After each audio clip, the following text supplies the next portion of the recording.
Now let's talk to Ken Cuccinelli, the Delegate Operations Director for Cruz for President. Mr. Cuccinelli, thank you for joining us this morning. You just heard Paul Manafort right there. You may be doing well in Wyoming. You may be picking up bodies in other states, but they're going to get the 1237 before July.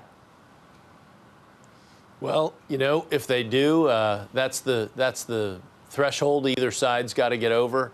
Then the race is over at that point. But we're aiming ourselves to get to 1,237 by appealing to voters with Ted's vision for economic growth, more freedom, and getting government out of the way instead of getting more government going. But you know the math doesn't work for you to get to 12. Common solution for Donald Trump. You know the math doesn't work for your campaign to get to 1237 before July. The real question is, can you block Mr. Trump from getting there? And isn't that going to take wins for you in places like Indiana and holding very close, if not a win in California? Well, look, you don't win the race without winning states, and we've been winning states. We've been winning delegate contests. We've been winning elections, and when we win, Trump whines, and that you heard more of it from Mr. Manafort there this morning. And we just keep pressing ahead. We have a great grassroots network that's been inspired by Ted's vision, and we're building on that. We're building on that in every state, no matter how competitive it is. And that's why we're in this race. That's why we're going to win this race. And we're building on that foundation. And it's a foundation built on Ted's vision for America. If you look at where this is going right now, it seems like even if Mr. Trump doesn't get to 1237, he's going to go into Cleveland with the most votes, having won the most states, having the most delegates. And most Republicans think whoever meets those three criteria should be the nominee. Why are they wrong? Well, first of all, you have to get a majority to be the nominee. Period. That's a bottom line rule. It's been the rule from the beginning. That's the measuring stick. And Donald Trump hasn't won a majority anywhere, not in a single state anywhere in the country. Ted Cruz has, but Donald Trump has not.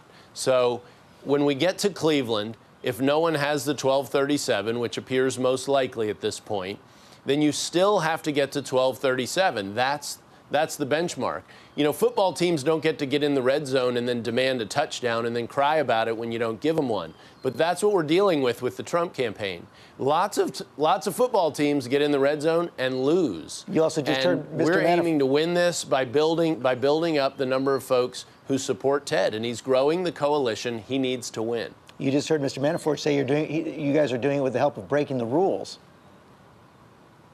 Right, and you asked the key follow-up question. Tell me one example. And he couldn't give you a single example. I mean, they keep using this hyperbolic rhetoric that they can't back up.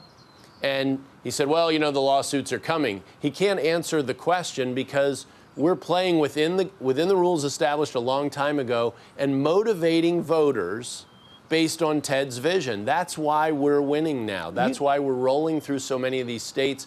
That's why he didn't even bother to compete. Trump didn't just lose in Wyoming, he got stomped. And the same was true in Colorado. 65,000 people participated in Colorado. And Ted Cruz swept that election. And he did it with his vision for economic growth, to make this country secure, finally, and also to expand freedom. Finally, and Donald Trump can't speak to any of those things. You've used a similar kind of rhetoric. You've actually accused the Trump campaign of Gestapo tactics. Name one. Yeah, absolutely. How about calling for riots in the street? How about threats? We're going to go to the hotel rooms of delegates, death threats to the Colorado Republican chairman. I can give you answers to those questions, George, but they can't. And they keep using the rhetoric. This is a banana republic approach from the Trump team because they're getting beat on the ground. They have a media campaign that gets a lot of media attention, but Ted Cruz has built a grassroots campaign on people and people's vision across America, and they're carrying this forward. You know, we're winning because thousands of Americans have risen up to Ted's message, to get behind that, and to win in these conventions and in these caucuses and in these primaries. And we're doing it. And we're going to keep doing it through June 7th and then on to Cleveland. Ken Cuccinelli, thanks very much for your time this morning. Good to be with you.